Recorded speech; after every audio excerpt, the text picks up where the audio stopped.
Magandang araw po.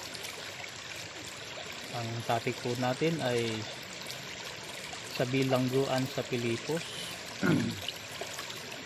Sa Gawa chapter 16 verse 25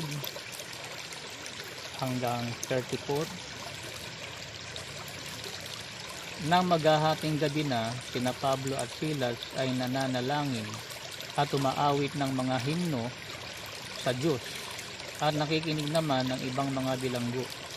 Walang ano-ano'y lumindol ng malakas at nayanig pati ang mga pundasyon ng bilangguan.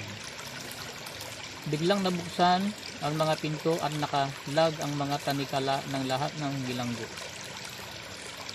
Nagising ang bantay ng bilangguan at nang makita niyang bukas ang mga pinto, inakala niyang nakatakas ang mga bilanggo. Dahil dito'y binunot niya ang kanyang tabak at magpapakamatay na sana. Ngunit sumigaw si Pablo, "Huwag mong saktan ang iyong sarili. Narito kaming lahat."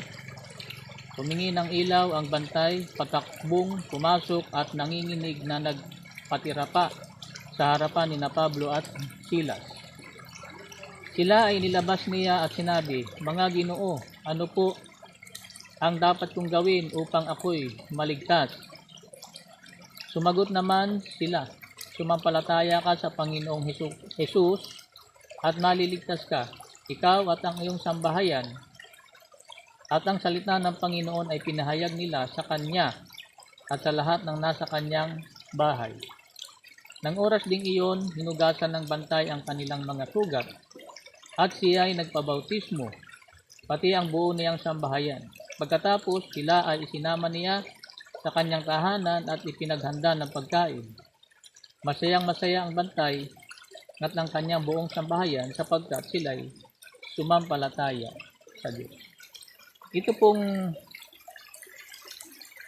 pangyayaring ito, sina Pablo at Silas po ay ibinalanggo doon sa bilangguan sa Pilipos.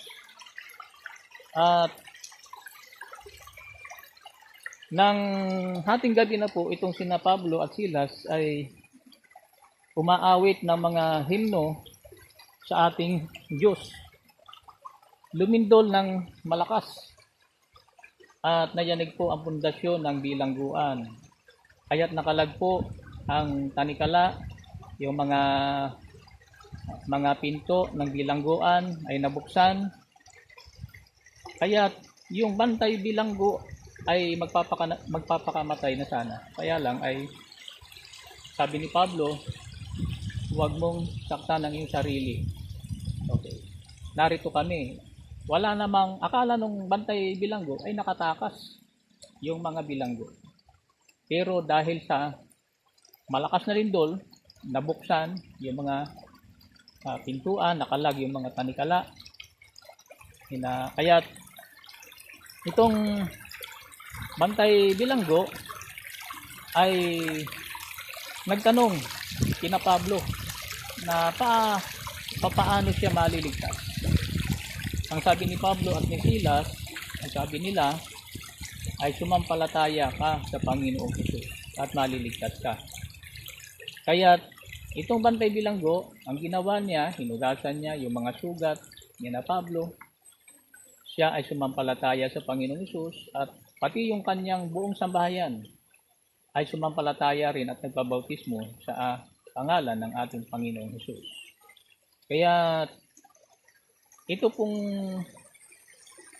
bantay bilanggo at ang kanyang buong sambahayan ay nagpakita ng pananampalataya sa ating Panginoong Kristo sa pamamagitan ng kanilang pagtanggap sa ating Panginoon at pag-aasikaso kay Pablo at Silas. Si Pablo at si Silas po ay kanilang ipinaghanda ng pagkain.